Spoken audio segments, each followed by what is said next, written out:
Kesempatan yang sama, semua sama untuk bisa berguna. Assalamualaikum warahmatullahi wabarakatuh. Oke, selamat siang. Masih di kesempatan yang sama, semua orang mempunyai kesempatan untuk berguna ya. Alhamdulillah di kesempatan siang ini kita tidak kalah pentingnya ya. Di tayangan ini ada memang narasumber yang sangat Masya Allah luar biasa. Ini ada salah satu alumni kami ya dari SMK Pagelaran jurusan pertanian yang mungkin akan langsung saja kita sebutkan dulu nanti sebelum tanya jawab dengan narasumber. Yang pertama adalah nama lengkapnya adalah Deden Jailani, kemudian nama panggilan Deden, tempat tanggal lahirnya Cianjur 1995, alamatnya Kampung Ciagra, Sukanagara, Cianjur Selatan. Hobinya badminton, kemudian moto hidupnya selalu ingin mengembangkan usaha di lingkungan sekitar. Ya, mantap sekali nih. Kemudian profesinya sebagai pengusaha ya atau petani. Kemudian alumni SMK Pagelaran tahun 2013. Nah itu mungkin profil dari narasumber kita pada siang hari ini. Sebelum nanti kita lanjutkan ke beberapa pertanyaan. Gimana? Sehat Kang Deden? Alhamdulillah. Ini manggilnya Pak Deden atau? Deden aja lah, biar enak. Oh Kang Deden lah ya. Ini Kang Deden ini sudah makan siang ya? Alhamdulillah sudah Pak, tadi sebelum sini sudah makan dulu Ya. lah. Kalau soalnya kita tidak nyiapin makan siang. Oke. Kang Deden betul ya alumni Ya, itu alhamdulillah. 2013 ya. Oke. Siap. Ini ada beberapa pertanyaan nih dari para netizen ya yang menyaksikan. Kita masih di kesempatan yang sama ya. Temanya memang alumni yang berwirausaha ya, sukses di bidang pertanian. Ya. Tadi alumni tahun berapa? 2013, 2013, berarti sudah kurang lebih 8 tahun ya? 87 tahun lah. 87 tahun. Oke. Kenapa memilih SMK 1 Pagelaran? Karena menurut saya ini tuh basicnya kan kalau SMK jadi langsung berpaparnya itu langsung di lapangan ya. Ya, Praktek langsung betul, di lapangan, kita dapat ilmunya langsung ya kita langsung menerapkan gitu. Iya, betul. Ke kehidupan pribadi gitu. Oke. Oh, beda dengan mungkin jenjang SMA atau sederajat yang Ya, lain. seperti itu. Karena memang kalau di SMK kan praktik 70, teori 30. Nah, seperti itu. Oke. Kita tadi sudah bertanya tentang tadi profil sudah, kemudian ya tadi menanyakan juga alumni. Kemudian ada pertanyaan selanjutnya, pertanyaan kedua. Kesan ketika belajar di sini atau di jurusan pertanian itu seperti apa? Mungkin bisa disampaikan ke para penonton. Untuk kesan-kesannya sih banyak ya, kesannya kalau misalnya jelaskan dari satu-satunya nggak mungkin. Ya. Untuk secara garis besar ya kesannya untuk pembelajaran di SMK Pagelaran itu salah satunya di bidang pertanian ya Pak ya, Ya betul, sangat banyak itu manfaatnya mungkin untuk kehidupan sehari-hari. betul, Nah, betul, betul. bukan berarti ini maaf bukan menggaris bawahi kan kebanyakan orang menganggap petani itu seperti apa, menyangkul. Iya betul, betul. Enggak, tapi kan secara garis besar banyak lah manfaatnya sana, ilmunya banyak. Betul. Terus langsung kita menerapkan langsung di Betul, kehidupan. betul. Terlebih kan memang kita tidak bisa makan kalau tidak ada petani. Nah, Ya, seperti betul. itu. Seperti kan menanam padi, Iya. kan kemudian sayuran, buah-buahan kan itu dari pertanian ya. Betul, betul. Berarti banyak sekali pembelajaran ya. Banyak sekali manfaatnya, terutama di dalam budidaya pertanian kan. Oh iya, betul. Salah satunya saya kan berbudidaya dalam sayuran nih. Betul. Sayuran itu kan salah satu komoditas yang utama nih. Ya betul. Terutama sayuran saya langsung bergelut gitu, sendiri bergelut, Oke. mengolah sendiri, memasarkan sendiri. Jadi kan di sini tuh banyak ilmunya. Salah satu kan dari pemasaran, pengolahan tanah, Betul. langsung kan dari budaya sebenarnya mencakup lah, udah komplit di sini. Kumpul gitu. semuanya gitu ya. Ah, Tinggal kitanya bisa mengaplikasikan atau tidak. seperti itu. Tapi kebanyakan memang kalau misalkan kita betul-betul atau sungguh-sungguh nanti ilmu yang didapat di sekolah itu bisa diterapkan ya. Jadi memang pembelajaran di pertanian sangat berguna betul ya. Berguna sekali Pak. Ya dari budidaya kan dari budidaya dari nol. Dari Seperti kita nol. tidak memahami teknik. Ah, Contohnya lah mungkin dari benih cabai, ya seperti itu. kemudian sama penyakitnya itu mungkin dapat ilmu di sini kemudian diterapkan ya. Nah, langsung kita aplikasikan. Ya betul betul betul. Kan dasarnya di sini udah ada. Kalau saya kembangkan, Tuh. langsung lah gitu, seperti itu Pak. Secara garis besar. Saya besar. Oke, masih di kesempatan yang sama. Tadi sudah pertanyaan kedua, sekarang ketiga. Sebenarnya tadi sudah hampir sama sih pertanyaannya. Tadi kan banyak ilmu ya yang diterima di sini. Kemudian mungkin disampaikan kepada para siswa atau siswa SMP, MTS sederajat yang mungkin masih bingung nih, Kang Deden yang masih bingung mau melanjutkan kemana, mungkin bisa menyampaikan bahwa di SMK itu ada jurusan pertanian dan jangan malu pertanian. Mungkin bisa disampaikan. Untuk adik-adik ya, untuk SMP, MTS yang belum punya ide untuk masuk jurusan mana, saya pikir untuk pertanian ya, salah satunya ini ya, maaf sebelumnya deh ya, pertanian itu bukan mencakup tentang mengolah lahan ya Pak ya. Ya betul, betul. Tidak sedikit orang yang sukses itu dalam pertanian, salah satunya saya tidak menyebutkan diri saya sendiri ya Pak ya. Untuk jadi besar, sharing saja kan, hanya sharing saja. Kita sharing aja. Banyak manfaatnya untuk bidang pertanian itu sangat luas. Salah satunya dalam budidaya, apalagi kita bisa mengembangkan dalam usahanya, mungkin secara garis besar bisa mencapai hasil produksinya, mengolah kembali, kemudian memasarkannya lagi, itu nilainya lebih fantastis itu. Oh betul, siap. Untuk nilai ekonomisnya mungkin saya sebutkan ya Pak ya. Ditahan dulu, nanti ada sesinya. Ditahan dulu. Jadi intinya untuk income atau pemasukan itu sangat besar dari pertanian. Jadi intinya mukmin jangan malu. Jangan malu lah untuk masuk jurusan pertanian. Justru betul. Dalam pertanian orang-orang tuh nggak sedikit Pak yang sukses gitu. Terlalu banyak. Salah satunya banyak lah. Dan di negara maju pun mungkin mindset mereka justru mengolah pertanian. Ya, asalnya Jepang kan, Jepang, Korea, mereka mengolah pertanian hingga mereka menjadi negara maju sampai sekarang. Oke. Masih di kesempatan yang sama, tadi sudah pertanyaan ketiga, sekarang kita pertanyaan keempat ya, Kang Deden. Seperti kita ketahui ya, bahwa memang sekarang emang era digital, kemudian eranya sekarang para entrepreneur ya, para pengusaha, karena memang banyak sekali yang atau bisa kita lah tokoh-tokoh di Indonesia itu kebanyakan pengusaha. Ya contohnya presiden kita juga kan pengusaha, terus misalkan dari Menteri Kemenhubham, banyak sekali tokoh-tokoh kita yang jadi pengusaha. Dan mungkin perlu kita sharing juga bahwa memang untuk seorang pengusaha itu mempunyai banyak kelebihan. Salah satunya di waktu ya, Kang Deden ya, betul, waktu, kemudian penghasilan. Nah, mumpung nih kita ngobrol dengan pengusaha pertanian ya, pengusaha pertanian, sekarang di cabai ya, atau macam-macam? Cabai, tomat lah, banyak lah jenisnya. Banyak jenisnya. Yang paling utama sih dua komoditi ya, yang itu cabai sama tomat. Dua komoditi. Yang paling utama itu cabai dan tomat. Oke.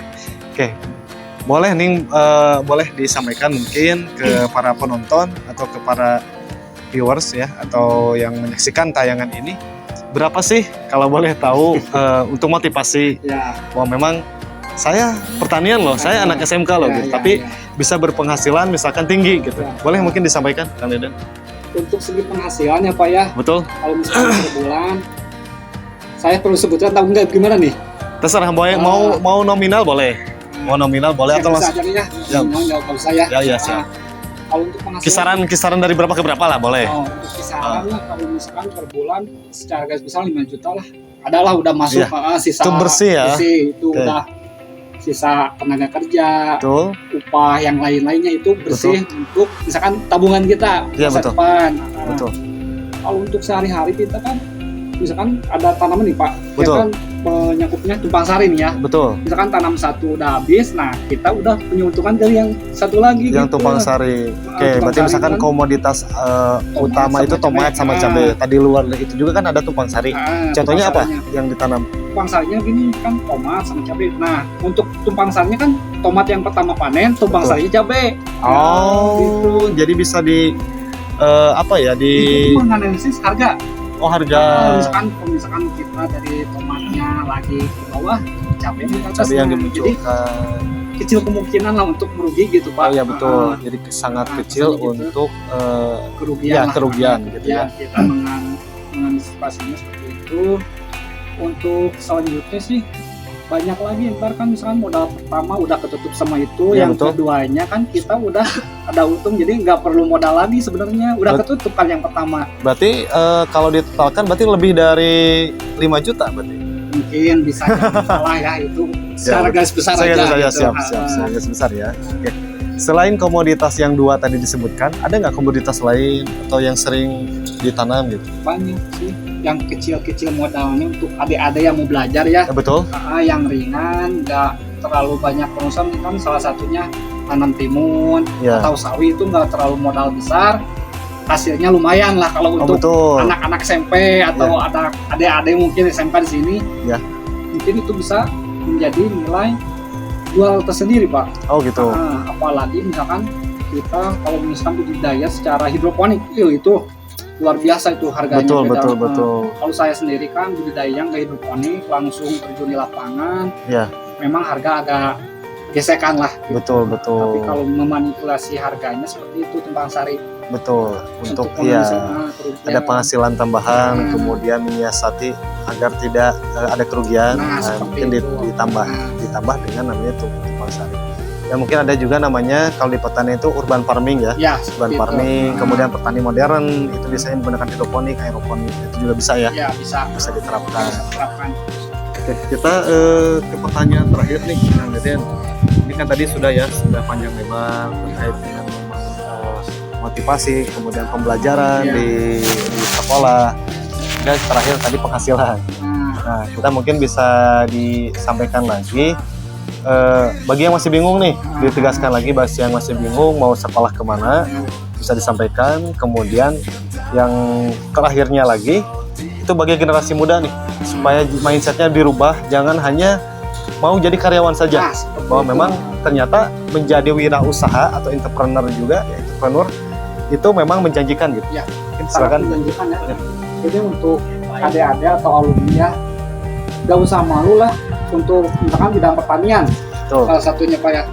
Justru di sana penghasilnya luar biasa kalau kita mengembangkannya dengan serius. Betul. Fokus ya. Fokus ya, kita sungguh-sungguh mengembangkan. Jadi katanya gini Kak, kebanyakan sih orang-orang di sana selalu menganggap pertanian itu rendah. Sebenarnya sih kalau kita yang sungguh-sungguh justru penghasilannya luar biasa. Betul. Saya maaf nggak mengagul-agulkan cek Ya, langsung betul. dalam Ya, banyak. betul. Karena saya agul payung butuh kendaraan butuh.